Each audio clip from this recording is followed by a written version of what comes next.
Merci. Question de M. Frédéric Cabrolier. Monsieur le garde des Sceaux, ministre de la Justice, la parole est à M. Frédéric Cabrolier. Madame la ministre, je souhaite moi aussi vous alerter sur la situation préoccupante de la maison d'arrêt d'Albi. Les agents pénitentiaires de la prison d'Albi manifestaient devant leur établissement il y a plus d'un mois. Me rendant sur place, j'ai pu constater les mauvaises conditions de travail du personnel dans une prison surchargée. Les agents pénitentiaires font face à un sous-effectif chronique qui affecte considérablement leurs conditions de travail. Il manquerait une dizaine d'agents sur les feuilles d'appel quotidiennes, dont 4 postes de surveillants et un poste de premier surveillant qui ne sont pas pourvus. Les surveillants de la maison d'arrêt travaillent depuis plusieurs mois dans des conditions dégradées. Les heures supplémentaires se multiplient et les rappels sur repos hebdomadaires sont récurrents. Cette situation entraîne par conséquent un surcroît de travail pour le personnel, augmentant leur charge de travail déjà importante et impacte directement leur bien-être physique et psychologique. À l'échelle de la région Occitanie, il y a près de 200 postes de surveillants vacants. Par ailleurs, 170 personnes sont actuellement incarcérées à la maison d'arrêt d'Albi, pour un établissement qui ne compte en théorie que 105 places. Des lits supplémentaires ont été installés dans certaines cellules, ainsi qu'une vingtaine de matelas qui, faute de place, sont posés à même le sol. Ce problème de surpopulation carcérale n'est pas propre, bien sûr, à la maison d'Albi. Il touche en réalité de nombreuses prisons. Selon les chiffres de la direction de l'administration pénitentiaire, la France a un taux d'occupation moyen de 142% dans les maisons d'arrêt. À Albi, ce taux d'occupation est de 162%. Si la récente revalorisation du métier de surveillant pénitentiaire a été nécessaire, elle n'est cependant pas suffisante pour pourvoir à la pénurie d'agents et au manque d'attractivité de la profession. Madame la ministre, face à cette situation, quelles mesures le gouvernement compte prendre afin de remédier à cette situation préoccupante de la maison d'arrêt d'Albi? J'ai entendu votre réponse tout à l'heure sur le plan sécuritaire.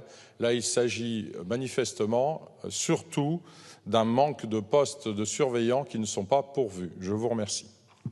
Je vous remercie. La parole est à Madame la ministre déléguée chargée de l'enfance, de la jeunesse et des familles. Merci Madame la Présidente, Monsieur le député Cabrolier.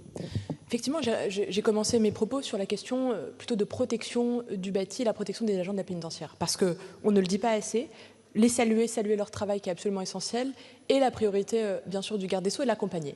Mais là, vous soulignez, Monsieur le député, au-delà, bien sûr, de l'engagement des personnels de la pénitentiaire que vous avez rappelé, la question de la surpopulation carcérale et le renforcement de l'attractivité du métier d'agent pénitentiaire. La réalité, elle est là.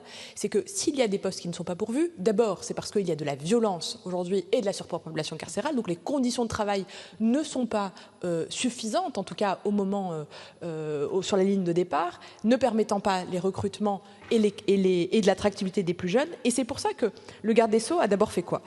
Programme de construction inédite, plus de 15 000 places d'ici la fin de l'année et la moitié des établissements pénitentiaires seront sortis de terre.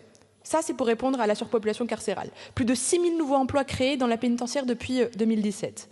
Une réforme, et c'est là pour le coup elle est majeure, réforme statutaire qui entre en vigueur au 1er janvier 2024, permettant aux agents de bénéficier de la revalorisation, et une revalorisation historique, puisque c'est le passage des agents de catégorie C en catégorie B, et ceux de la catégorie B à la catégorie A.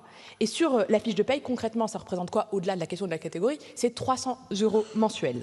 Cette réforme, elle a permis, pour la première fois, d'atteindre 100% des objectifs de recrutement en 2023. Et donc, parce que ça a fonctionné en 2003, là, l'objectif, c'est de rattraper les retards, malheureusement, des années précédentes. Voilà une des solutions mises en œuvre par le garde des Sceaux pour résorber la vacance des postes.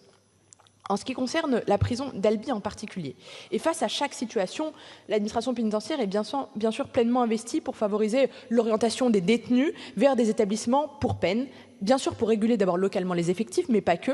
À Albi, depuis le début de l'année, 48 détenus ont fait l'objet de transferts, 48, et 34 d'entre eux vers des établissements pour peine pour améliorer les conditions de travail des agents de la pénitentiaire eux-mêmes et bien sûr des détentions.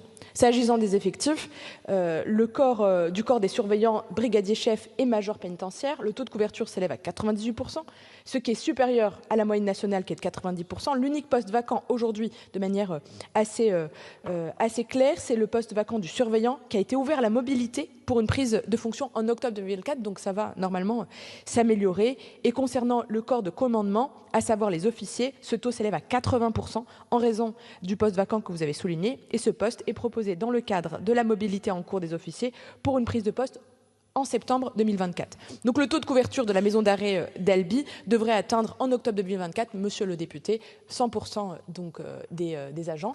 Et juste pour aller au bout de l'exercice, je crois, monsieur le député, que l'essentiel pour continuer à créer de l'attractivité pour les agents de la pénitentiaire, c'est bien sûr reconnaître aujourd'hui la nécessité de leur métier, aujourd'hui la difficulté des conditions dans lesquelles ils travaillent et la reconnaissance de toute une nation, parce que nous avons besoin de ces hommes et de ces femmes qui mettent franchement en danger, comme les forces de sécurité intérieure au quotidien, pour faire respecter la loi partout, mais aussi les peines qui sont dites, posées et bien sûr qui doivent être appliquées. Je vous remercie.